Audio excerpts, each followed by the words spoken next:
salamat po sa inyo, mga anak. Sana'y patuloy pa rin ako na umaasa na matutulungan niyo ako. Sana'y matulungan niyo ako, mga anak. Wala pa man sa akin dumarating na tulong, pero nagpapasalamat na ako na sana'y dumating ang panahon na yan, matulungan niyo ako.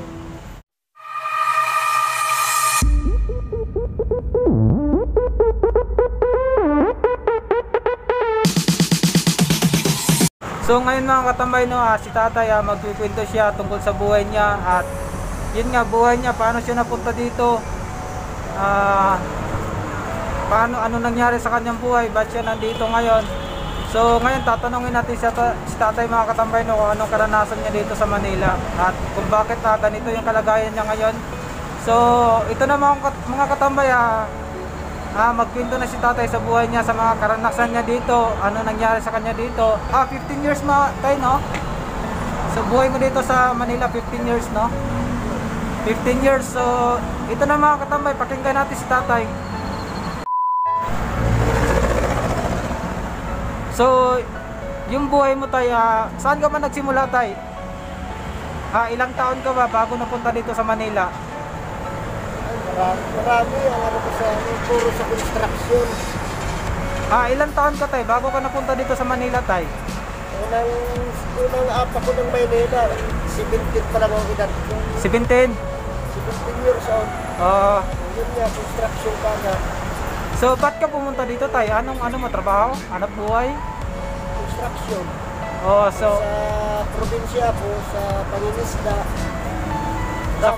sa probinsya, nangingisda ka tayo? Pag medyo mahina kasi ang hanap buhay sa dagat, mga amihan na lalaki ang alon, yun napunta ko rin sa Manila. Pero trabaho naman ako ng construction dito. At oras ng maganda na naman ang hanap buhay doon sa pangingisda, pumunta naman ako. Parang balik-balik lang ako dito sa Maynila. Nung kabataan ko pa, yung kalusugan ko pa. Pero ngayon na tumanda na ako yun, matagal na hindi ako nakaw doon. Sana, hindi na ako nakaw. So, construction worker, saan ka nagtrabaho tayo? Marami ang trabahoan ko. Anong ginagawa niyo tayo? Minsan sa bakal, nakabit kami ng mga bakal. Yan, sa simento. Plastering ako, palitada ako. Wala naman na table, pero lang bukas ko.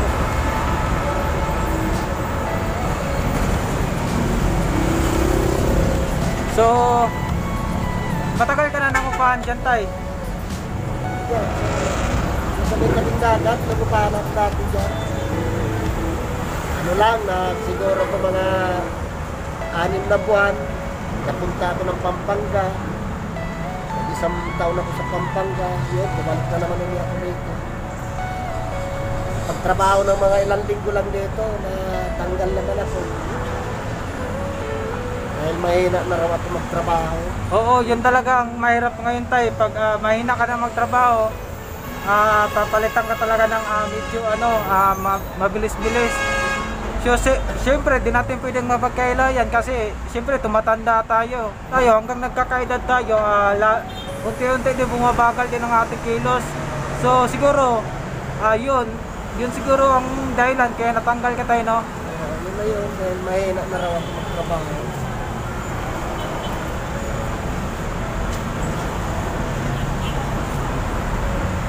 So, ilang buwan ka na dito tayo? Wala pa ako rito ng January, ako rito. Noong January, simula dito. January ka na dito. Nandito na ako January. Hanggang ngayon, no? Ilang buwan na? January, February, March, April, May. So 5 months na siya dito mga katambay, no? 5 buwan na.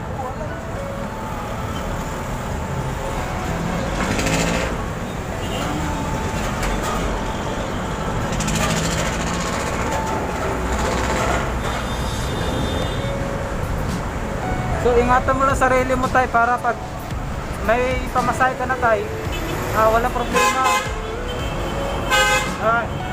Magmask ka na lang tayo para in case na pag umuwi ka, wala tayong problema dyan sa mga papel-papel. Diretso ka makauwi, at least pag nandun ka sa probinsya, pwede kang kahit wala kang matirahan doon, pwede kang maghanap buhay doon sa mga isda-isda, di ba? Yan, di ba, ano, tulad nung kahit wala kang bangka, sama-sama ka lang, baga tutulong ka lang, di ba, magkakaroon ka ng ano doon, tayo isda. Tapos minsan yung, pag dumating yung bangka, tutulong ka, pagkahon, bibigyan ka rin, di ba, ng isda ng tayo? Kahit magtulong-tulong ka na lang dyan, Oo. linis ka sa bangka. Ang kaibahan lang kasi sa probinsya mga katambay no, kasi hindi mahirap maghanap ng pagkain doon. Basta masipag ka lang, kunting kilos mo lang doon na makakahanap ka talaga ng pagkain. So, di tulad dito sa Manila, kahit anong sipag mo dito, walang masyado dito ano talaga mga katambay no. Totally, step to the point na tayo, mahirap talaga dito. So, sa tulad ni tatay na may edad na, mahirap talaga maghanap ng trabaho si tatay.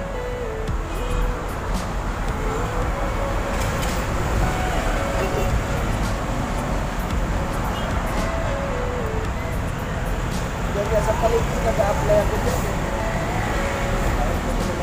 Hindi ka tinatanggap tay? Kahit sana sabi ko kung anong dyan, trabaho. Nagawak ko. Oh? Nagawak ko. Sabi ko, Dapat sinabi mo tayo na kalabaw lang umihina. sabi ko, kaya ko pa naman. Kaya lang nakikita nila daw sa akin. Ay, daw ang katawan.